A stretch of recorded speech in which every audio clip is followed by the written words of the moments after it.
Hi there, this video is about our local economic enterprise, and that's Tamburlaine Winery.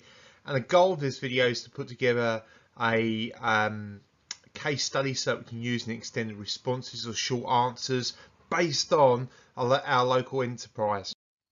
So just looking at the, back to the syllabus, just a quick definition of what an economic enterprise is. It's just a local business that's operating at a local scale. So there you've got a firm, company, family farm, mining corporation, a hotel, chain of hotels, heritage or tourist site, can even include golf courses, that type of thing.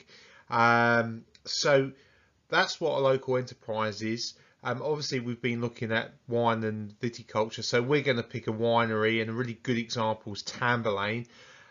So just remember that an economic enterprise can be anything as well. So what we're going to be looking at in this video is the nature of the economic enterprise, the locational factors, ecological dimensions, the internal and external linkages, and then the effects of global changes in the economic activity on the enterprise. So that's what we're going to be doing anyway. I'm just going to point out a few things and make it really clear, ready for your trial and HSC exam.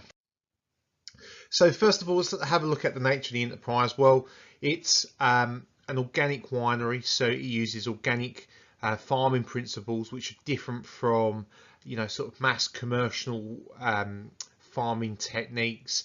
They are very keen in not using pesticides, herbicides. They use organic ones and organic ways of farming, which include parent planting of flowers, particularly marigolds around vines to attract bugs there instead of obviously on the grapes, as well as recycling the grapes once they've been pressed and using that as fertilizer. They have two locations, Pwllgofen in the Hunter Valley, New South Wales, and Orange as well. It also produces its own olives and olive oil, which they sell in the cellar door and obviously to other places nearby. It employs 53 people in 2 countries, so it's Australia and China, and they've got a warehouse in China, and there's a couple of people employed there, as well as full-time members of staff at the winery in Pwllgofen and Orange. In 2017, they produced 1,188,405 litres of wine, or roughly 89,000 bottles of wine. Remember, a bottle of wine is 750 millilitres. So yeah, it's a big number of wine bottles. So that's really the nature of the enterprise. So that's what Tamburlaine is all about. The next bit I'm going to look at is some of the locational factors. Now remember what I said, there are 2 locations for Tamburlaine. We've got the Hunter Valley and then in Orange, and they're the little differences. The altitude, 75 to 250 meters above sea level. Remember, going back to our skills, altitude means how high the land is. It's represented on a map using contour lines. Obviously sea level is 0. Obviously highest point is Mount Everest in the planet.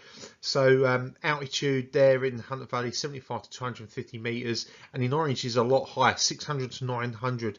And you've got to remember, going back to the biophysical factors where wineries are located, altitude, slope, gradient is very important in winemaking, because obviously in Orange it's a obviously higher altitude, which means it's slightly cooler, which might help the wines or give the grapes a different taste.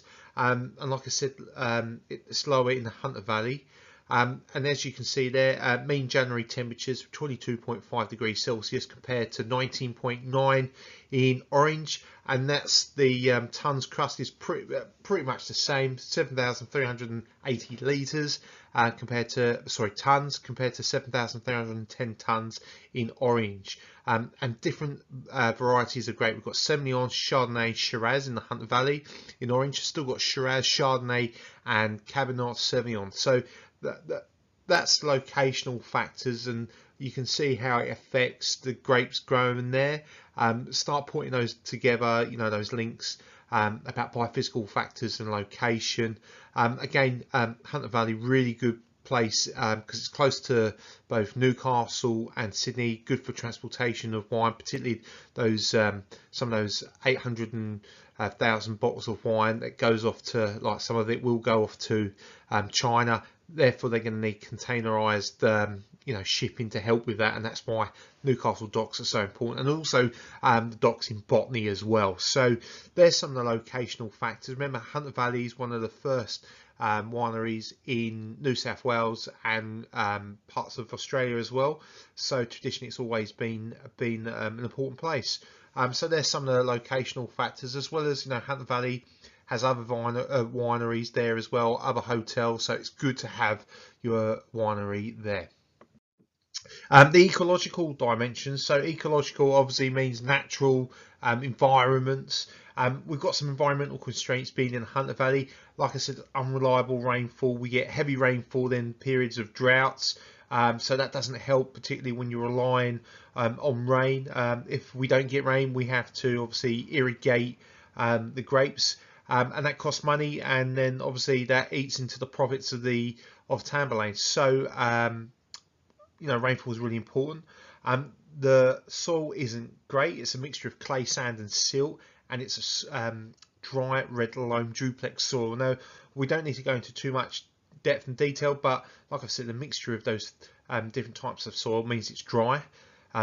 Dry soil is not good for, certainly for growing you know, sort of commercial plants. So dry means we're going to have to use a lot of water in the soil, so that's why it's not the greatest. It's also near areas of bush, therefore it's at risk at bushfires. Like I said before, we have a lot of droughts as well in the area. Particularly last year, the grapes, you know, were picked slightly early, about 2 or 3 weeks earlier, because of lack of rainfall. And then disease, and I'm not talking about human disease, I'm talking about disease from grape to grape. Powdered mildew is a big factor as well, which obviously with the, you know, when it does rain, hot humid conditions, great conditions if you're a bacteria. And then we've got climate. It's mild summers and cold winters, which means that there's frost and snow during the winter, which isn't great because that frost and snow can damage the vines or make the vines harder to grow, particularly in winter when they're trying to recover. And then we've got human impacts as well. We've got pollution. There's been significant large areas of land cleared for new housing, and we do get some big mines up there, and we get dust from those mines, which obviously is a form of pollution, and that's not great, particularly surrounding the vineyards. And then ecological sustainability. Obviously, Tamburlaine uses organic growing principles. They have a hay insulated warehouse, so it doesn't need to use electricity to chill it using big refrigeration units. They have what's called a biotic water irrigation. So what they have is a big dam, but what they do, they recycle the water, and during the recycling period they add extra fertilizers into the water. That's where it gets biotic, and then they use that water to irrigate the plants, which means that they're using recycled water, but it's sort of you know, sort of full of good nutrients and fertilizers to help that growth. So that's another way of how Tamburlaine promote their ecological sustainability. And then they use solar panels on top of the warehouse to power electricity for the machinery when it's used, and also that's a good source of income when electricity isn't used. They're obviously sending that electricity back to the grid, and that's where they're trying to make up costs. And then we got linkages. Now, link is obviously a combination between two parts of the business, internal and external. So I've broken it down just like the syllabus. You've got flows of people, goods, services and ideas. So some internal ones. Obviously people, employees who work at the cellar door also are used to give winery tours. So that's where we've got that internal linkage.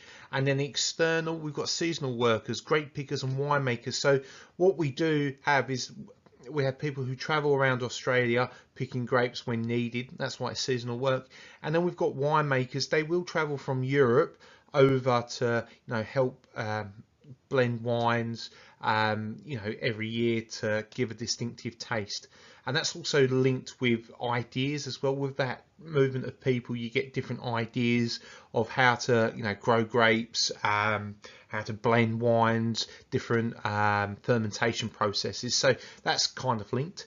And then we've got goods. That's the flow of goods between Tamburlaine.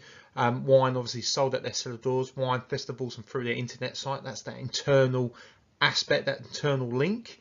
And then you've got the external, where wine sold at independent bottle shops. The only independent bottle shop on the Central Coast is down at Long Jetty, Blue Bay. There's one there where you can buy Tamburlaine wine. Other than that, it'd be hard to find. And obviously organic wine websites. So they're our external good links. And then we've got services. So obviously, like we've seen on their website, there's lots of weddings. They sell memberships, which means people get discounts of wine, and then invited to functions when they're bringing out the new variety of wine each year. And then we've got wine tours around the vineyards as well. So they're the services that internally Tamburlaine offer. And then you've got the Hunter Valley Bottling Company.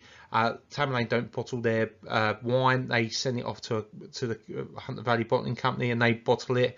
And then you've got the transportation of wine. That can be an internal one, because you've got obviously Orange to Hunter Valley is internal, but external would be obviously taking the finished product from Hunter Valley to Newcastle, to China, to anywhere else in the world where it's consumed. So that's the external link.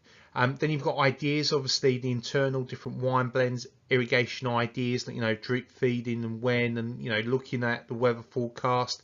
And then new winemaking techniques is another internal one. And then external, we're looking at external, and this links back to the organisation video about government bodies who help. We've got Cessnock Council, who's the local council of the Hunter Valley, and they will give out, assistance and help, particularly for irrigation when they have to buy water at times of drought.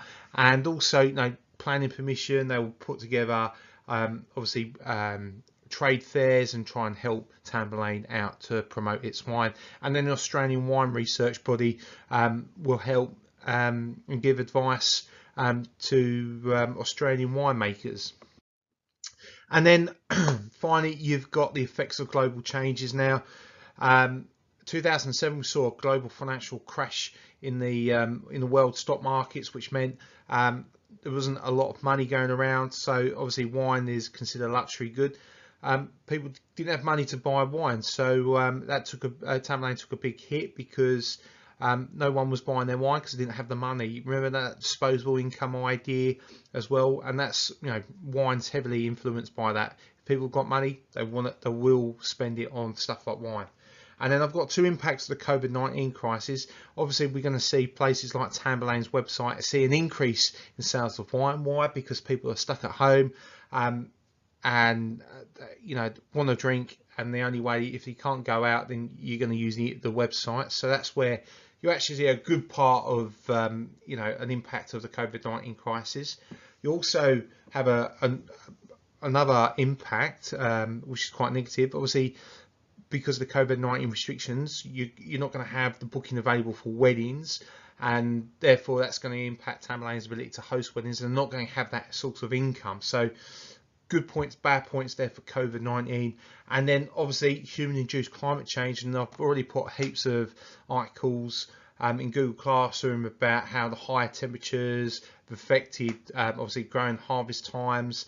Obviously impacts the profit that Tamburlaine can make. So go back and have a look at that. And then obviously with climate change, greater risk of bushfires that can directly damage the vines, or with the smoke can sort of taint the taste. So that's some of the global changes. Okay, you need to go back, make some heaps of notes. You've got a point for each of the dot points now. So that really clears up Tamburlaine. ready for your trial, ready for the HSC. So make plenty of notes. Any questions, let me know. I think you're doing a great job, guys. Keep it going. Thanks for watching. Make sure you like, subscribe to my videos. Thanks a lot, guys. Bye.